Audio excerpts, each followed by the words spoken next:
Hürmetlik vatandaşlarım, hem de bu leksiyemizi kulak söyleyin. Yeni Guangchang kelişimi o'ttirg'i chiqamdi.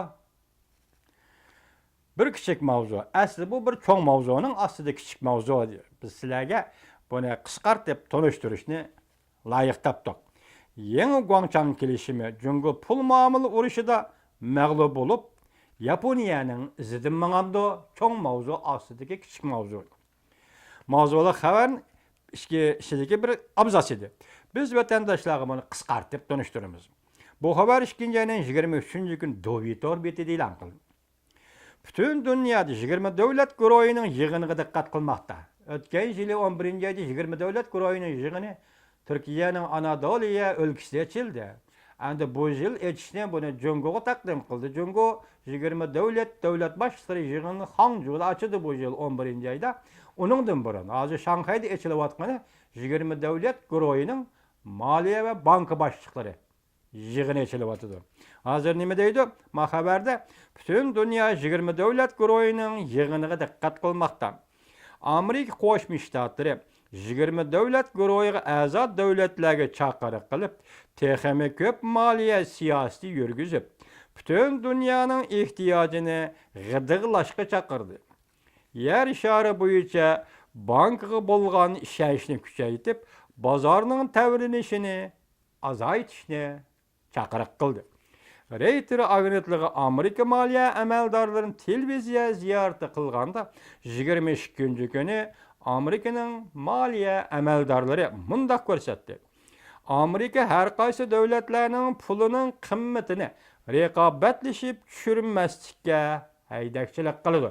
Masalan, sen pulingning qimmatini tushirib eksportga foydali sharoit yaratmoqchi bo'lsang, men pulimning qimmatini tushirib eksportga foydali sharoit yarataman deydigan Muşundaq raqobatlashish shaklida pulning qimmatini tushirmaslik to'g'risida Amerika Qo'shma Shtatlari haydakchilik qiladi. Jungo bozor belgilaydigan privat ayirboshlash o'zgarish jarayonida bozorga nihoyat aniq pul siyosati signali tarqatish kerak. Masalan, Jungo ayirboshlashni bozorga yuzlantiradigan bo'lsa, u vaqtida bozorga Jungo hukumati nihoyat aniq siyosatga signal topshirish kerak. Yeni Guangchang kelishimi ahvolda jiddiy o'zgarish bo'lmasa, Amerika o'sim tushirish yo'liga kirmaydi. Amerika Zapas pul komitetiga nisbatan aytganda, davlatning ichki qismida iqtisod strategiyasi, ya'ni pul paxolligi miqdori, ishsizlik darajasi, maaş qo'shish jadvali yoki maaş qo'shish miqdor mushularga asoslanib statistik qilganda yuqorqi turlar bo'yicha statistik qilib pul siyosatini tartibga solish o'lchami qilib, agar statistikada ko'rinarli yomonlashish yuz beradigan bo'lsa yoki yer shari iqtisodida zo'r o'zgarish yuz beradigan bo'lsa, Zapas pul komiteti ikkinchi darajali siyosatni yo'lga qo'yishga majbur bo'ladi. Bu Amerika to'g'risi ketyapti degan vatandoshim diqqat. Navbatda yer shari iqtisodining vaziyati intayin og'ir. Lekin haliqi darajaga berib yetmadi. Yig'ishtirib olmaydigan darajaga berib yetmadi. Amerika Zapas pul komiteti amaldorining nazarida Jungo iqtisodining ostilab ketishi yangi bozorning chekinishini keltirib chiqadi. Yangi bozorning chekinishini keltirib chiqadi. Bütün yer shari iqtisodini orqaga so'raydigan manba bo'lib qoldi. Bugungi Jungo iqtisodi bütün yer shari iqtisodini orqaga so'raydigan manba bo'lib qoldi. Uzun yillardan beri Jungo mablag' solib, uy imorat tijorati orqali yer shari iqtisodining taraqqiy qilishini ilgari surib kelgan. Buning ichida xom ashyo ishlab chiqaruvchi yoki yangi bozorga kirgan davlatlar ko'p foyda olgan edi. Növbəti Jungo iqtisadi tövəngi serilishga başlaganda boshqa iqtisod gavdalarini o'ziga qo'shib oldi. Shunlashqa Jungo iqtisodining yumshoq o'ltirishni qandoq kapolatga ega qilish, xalq pulining qimmatini qandoq tushunishning oldida tushib ketishning oldini olish mana bular 20 davlat guruhi muhokama qiladigan temalardir. O'tgan hafta mablag' solish taktikasi mutaxassisi Michel Hartnett bir loyiha o'tirib qo'ydi. 20 davlat guruhining Xitoy pulining qimmatini bir qatimda tushirishni qo'llashi. Bu orqali bo'shab ketgan Jungo iqtisodining bu orqali bo'shab ketgan Jungo iqtisodini rag'bat berib taraqqiy qildirishni talab qildi. Mundaq bo'lganda yangi bozor erishadigan dollar orqali sirtqa oqadigan kapitalni cheklab qolg'ili bo'ladi. Bu loyiha yangi bozorga qatnashuvchi har qaysi taraflarning zikr qilishida yangi Guangchang kelishimi deb ataldi. Diqqat vatandosh, yuqori janjadin nim dedi? Pul qimmatini tushirish yoki biroqli tushirishni Jungoning ko'ran byurokratlari hargiz qabul qilmaydi deydi. Hozir meyat nima deyapmiz? Michel apandi nima deydi? Jungoda pulni biroqli tushirish, pulning qimmatini biroqli tushirish orqali bozorni rag'batlantirishni tashabbus qilyapti. Bundaq bo'lganda biroqli tushirganda qancha berib to'xtaydi? Yaqini degandek 1 dollarga 7 yuanmi yoki ayni vaqtda biz sizlarga so'zlagandek Nido apandi kunlar kelidiki, bir kunlarda 1 dollarga 20 yuan tegishadigan kunlar keladi degan. Agar Michel apandining talabini qabul qilib 20 davlat guruhi Xitoy pul qimmatini biroqli tushiradigan bo'lsa, bu sonda tushiradigan, mushu miqdorni tushiradigan bo'lsa, vaqtda Jungoning iqtisodiy bardoshlik beraylamda, ey vatandoshim, ey Uyg'urlar qaysi kuning qoladi? 6 yuanga setib oldigan narsani Uyg'urlar o vaqtida 14 yuanni ortiq qo'shib 20 yuanga setib oldigan bo'lamdi. Xalq buni qabul qila olamdi. Jungo byurokratlari emas, Jungo jamiyati buni qabul qila olamdi, qilolmaydi. Biroq qanday bo'lishdan qat'iy nazar, bu qatam 20 davlat guruhining Beijingda, Hangzhouda yig'in etishi va u moliya ministrining Shanxayda yig'in etishi bu boshqa gap emas, dal Jungoning xalq puli meselesidir. Xalq pulining o'rni meselesidir. Shunda qildimizki, g'oya shunda go'zal bo'ladi vatandoshim. Lekin reallik rahmsizdir, shafqatsizdir. 20 davlat guruhi moliya ministrlari Jungo iqtisodi va xalq puli qimmatini asosli muhokama nuqtasi qiladi ekan bu yil.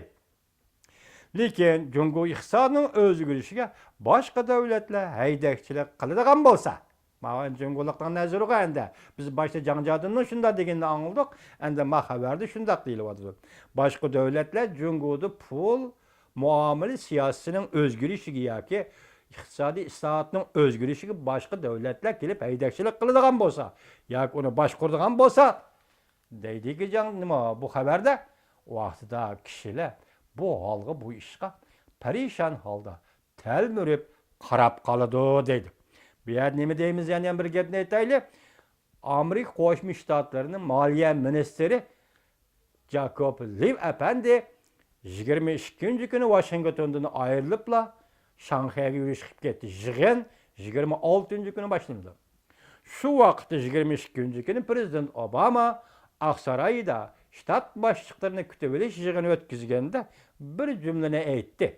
Bu jumla nima dedi? Jungoning iqtisodi navbatda bozor bilan tanglashga ehtiyojli bo'lib qoldi. Demak, pulni ayriboshlash, qimmatni o'stirish yoki tushirish bozor bilan. Sen uni kontrol qila olmaysan, sen uni boshqara olmaysan, pulni tuta olmaysan. Bu Xitoycha savzung deyildi ekan, pulni tuta olmaysan, bozor bilan qilasan.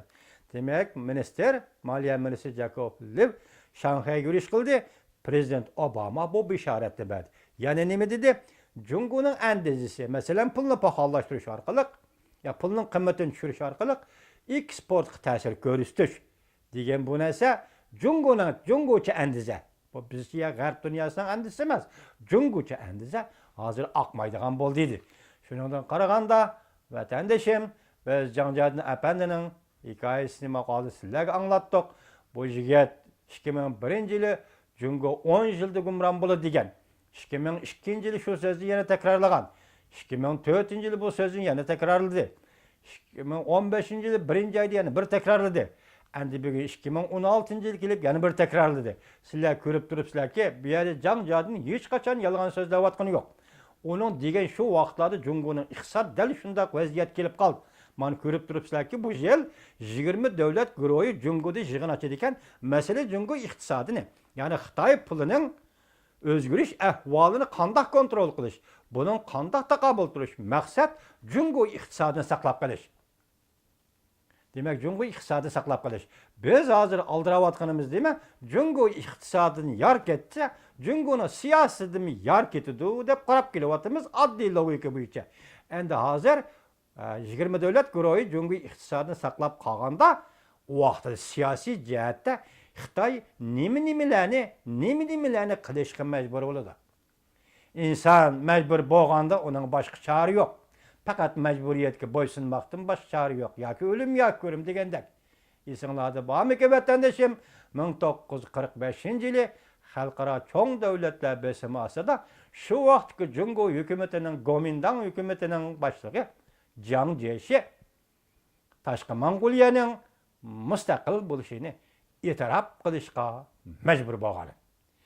Bugun xalq pulining qimmati degan masala kelganda, endi o'zgarishlarni ko'ryapsizlar. İqtisod masalasi kelganda, Jungo hukumati shartlarni qabul qilmay boshqa chora yo'q. Avval biz iqtisoddan kelaylik, siyosatning yo'lini, ya'ni xudo bir kuni siz bizni ko'rishsiz vatandosh.